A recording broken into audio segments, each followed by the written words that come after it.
Hi, it's me again with Corel Tips and Tricks, and this is part 3. I wasn't planning on this, but one of my viewers or subscribers gave me a big tip. And if you didn't watch the first one, ovals would just not blend. But I mentioned that circles would blend. And here's his suggestion, and it worked. So I'm going to make a duplicate of this circle and just move it over.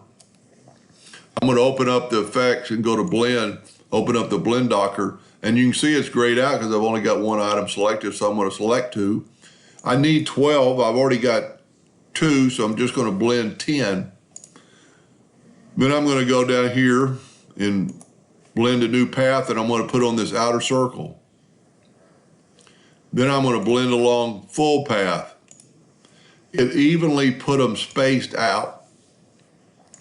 Now here's his suggestion. I wouldn't have never dreamed it, or I wouldn't have never thought of it. So I thank him for that. I'm going to go to Object and break the 5 objects apart. I'm going to go to Object and make sure they're ungrouped and ungroup everything. I'm going to take away my outer circle. That was just my path. And here's his suggestion. And you would have to play around with this, but then group all this together, Control G, and stretch it till they become ovals. Now, like I said, you'd have to play around with it to get the right size, but there's perfectly spaced ovals around the oval. And it's almost making me laugh because it's so simple and so easy. So I thank him for that. I hope that helped a little bit, and thank you for watching.